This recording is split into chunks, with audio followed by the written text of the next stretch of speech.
2년 동안 미국 주식은 쉬지 않고 올랐고요. 한국, 아시아, 유럽 주식은 오르지 못했습니다. 모든 돈들이 미국으로 흡수되고 있고 미국 외의 국가들은 가난과 절망을 겪고 있어요. 지금도 잘 나가고 있다고 생각했었던 한국의 주력 수출 업종들은 조금씩 흔들리는 모습을 보여주고 있습니다. 대한민국은 숱한 위기를 잘 극복하며 성장해 왔는데요. 하지만 이번에 오는 세 가지 위기는 예사롭지가 않습니다. 한국의 세 가지 위기는 관세, 인플레이션, AI입니다. 지난 1월 19일 KBS 일요진단 라이브에서 SK그룹의 최태원 회장이 직접 출연해서 이 세 가지 위기를 말했었어요. 연초 경제 이슈를 진단하는 국영방송 프로그램의 국내 대표 기업의 수장이 중요한 아젠다를 던진 겁니다. AI에 가장 가까이 있는 기업인이 이런 말을 하는데 한국은 지금 이 문제의 심각성을 깨닫지 못하고 있습니다. 첫 번째 위기는 관세인데요. 트럼프는 취임하자마자 관세 부과를 발표합니다. 동맹국이고 적국이고 상관없이 관세를 부과하고 있어요. 그리고 이 관세는 점점 더 강화될 가능성이 있습니다. 한국은 수출해서 먹고 사는 나라예요. 문제는 한국의 주요 무역 국가로 중국과 미국이 있지만 우리가 흑자를 보는 곳은 미국입니다. 미국에서 관세가 부과되면 가격 경쟁력이 떨어져요. 그럼 우리나라의 흑자 규모가 줄어들 가능성이 있겠죠. 우리나라는 다른 곳에서 무역 흑자를 내야 하지만 미국의 무역 흑자에 대부분 의존하고 있다는 점이 경제의 취약점이기도 합니다. 미국은 자국의 공장을 짓는 기업에 대해서 관세를 감면해주고 있는데요. 우리나라의 반도체, 2차전지, 철강, 자동차 같은 주력 업종들이 미국의 공장을 짓고 미국의 고용을 책임지게 됩니다. 그만큼 한국은 좋은 기업을 빼앗기고 좋은 일자리를 빼앗기게 되는 거죠. 그럼 우리는 이것에 어떤 대비를 하고 있나요? 우리 기업들을 미국으로 빼앗기지 않을 만큼 좋은 제안들을 기업들에게 하고 있지 못하고 있습니다. 이렇게 하나씩 우리 기업들이 해외로 넘어가게 되면은 대한민국의 경제력은 위축될 수밖에 없어요. 두 번째는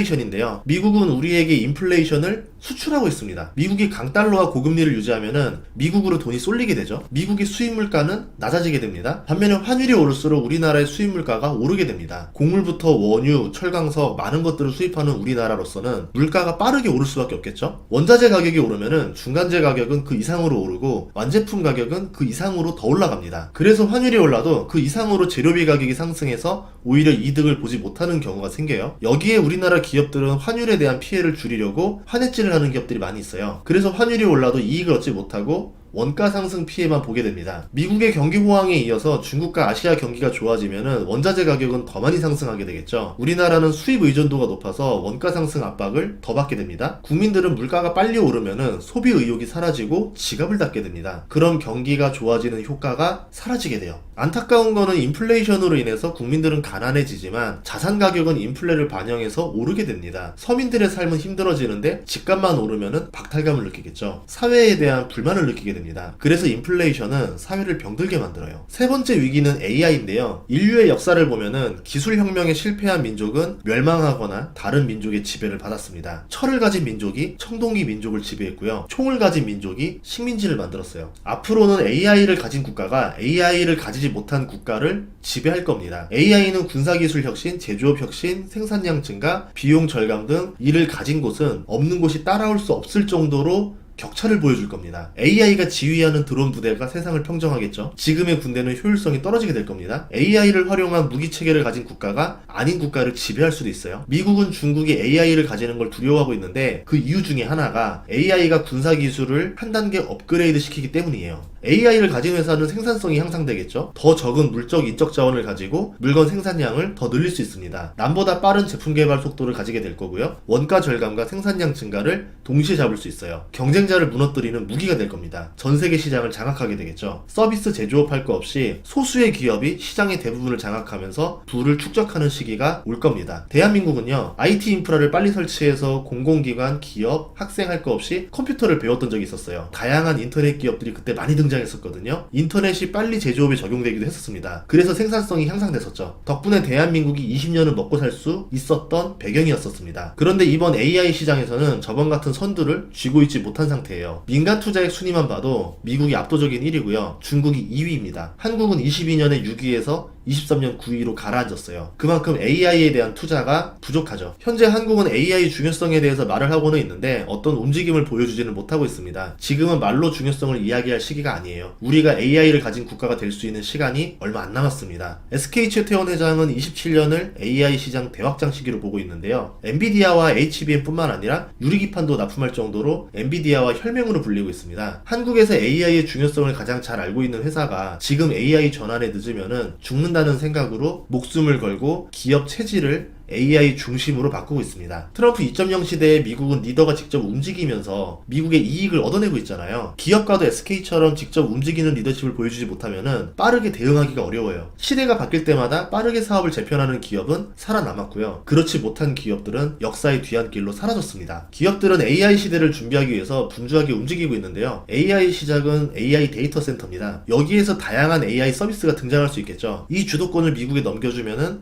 우리는 인프라를 해외에 의지해야 돼요. AI 인프라가 먼저 깔려야 국내 AI 기업들이 등장하고 AI 소비가 동시에 일어날 수 있고 다양한 AI를 테스트해 볼 수 있는 기회가 생깁니다. AI 데이터 센터에서는 AI가 좋은 자료를 가지고 학습할 수 있겠죠. 고품질 AI 프로그램이 탄생할 수 있게 되는 겁니다. 미국은 빅테크 중심으로 AI가 발달했는데요. 한국은 제조업으로 AI가 연결되어야 돼요. AI로 제조업의 생산성을 향상시키려면요. 많은 것들이 필요한데요. AI 데이터 센터뿐만 아니라 로봇, 규제 완화, 국가의 인프라 지원 같이 많은 것들이 받쳐줘야지만 가능한 겁니다. 우리는 일본, 중국과 제조업에서 경쟁을 하고 있고요. 이 두 국가는 국가와 기업 모두 전사적으로 AI 투자를 아끼지 않고 있습니다. 우리가 이대로 뒤처지면 앞으로 경쟁력을 잃어버리겠죠. 그래서 우리에게 필요한 건 AI 인프라입니다. AI를 활용해서 제조업의 생산성을 향상시켜야지만 더 나은 미래가 나올 수 있어요. 그리고 AI가 로봇에 적용돼야 돼요. 제조업은 AI가 있는 기업과 아닌 기업으로 승패가 나뉠 건데요. 제도뿐만 아니라 소프트웨어도 바뀌어야 됩니다. 조직, 기업 문화, 규제 같이 많은 것들이 바뀌어야지만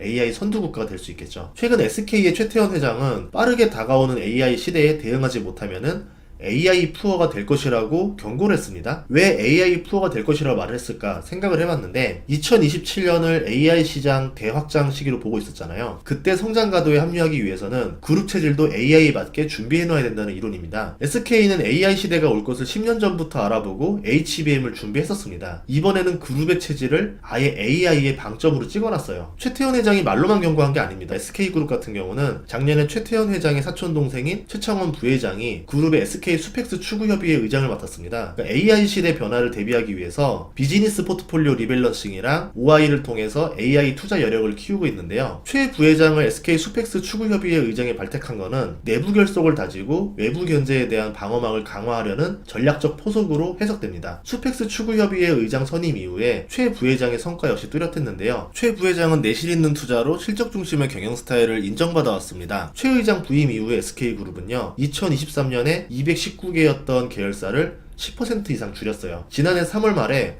85조 5천억에 육박했던 SK그룹의 순차입금이 6월 말에 81조 8천억 원, 9월 말에 76조 2천억 원으로 빠른 감소를 보여주고 있죠. SK그룹은 최근 경영 환경의 불확실성이 높아짐에 따라서 이사회 2.0의 개념을 도입했는데요. 이는 경영진이 의사결정에 집중하고 이사회가 사전 전략 방향 수립과 사후 감독 기능을 강화하는 방향으로 역할을 재정의하는 겁니다. 이런 경영 스타일의 조화는 SK그룹이 격변의 시기를 헤쳐나가는데 강력한 시너지를 발휘하고 있죠. 그런 점에서 저는 국가 위기 상황에서 SK가 제일 탄탄해 보인다 생각을 하는데 선제적인 비즈니스 포트폴리오 리밸런싱으로 성공적인 사업 구조 조정의 사례였기 때문이에요. 연초부터 글로벌 시장은 엔비디아와 딥시크로 시끄러운데요. 엔비디아 주가가 딥시크의 등장으로 하루 만에 17% 폭락하기도 했습니다. 우리 기업들은 이런 정서에 어떻게 대응할 것인가? 그 방법을 우리는 그런 변화 속에서 굳건히 성장한 SK 하이닉스에서 찾을 수 있습니다. SK 하이닉스는 세계 최초로 HBM을 개발했는데 당시에는 이게 돈이 되는 사업이 아니었었어요. 그럼에도 불구하고 AI 시대를 대비하기 위해서라는 이유로 HBM을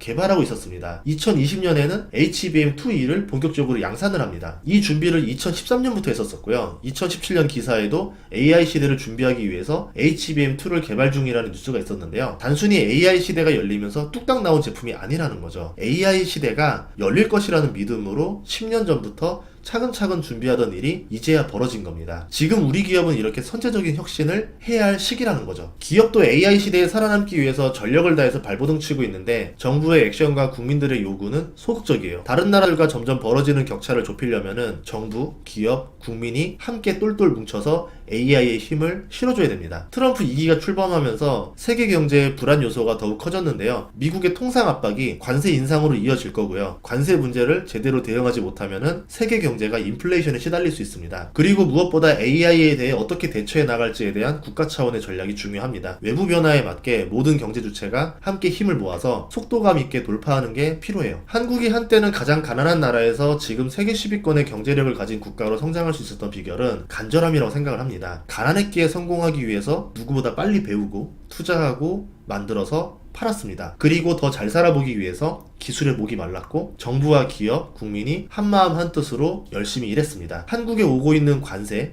인플레이션, AI의 삼각파도는 대한민국의 위기일 수도 있고요. 어쩌면 대한민국이 그동안 위기를 기회로 만들었던 역사처럼 오히려 이번에도 기회로 만들 수 있다라고 봐요. 인플레이션과 관세는 시간이 지나면 해결될 수도 있는 문제들인데요. 하지만 AI 패배자가 되면은 한국에 다시는 승자가 될 기회가 오지 않을 수도 있습니다. 이번 위기를 잘 극복해서 대한민국이 수십 년간 선진국으로 살 수 있는 먹거리를 만들었으면 좋겠습니다. 다음 시간에도 좋은 정보로 찾아뵙겠습니다. 구독과 좋아요, 알림 설정 부탁드릴게요. 고맙습니다.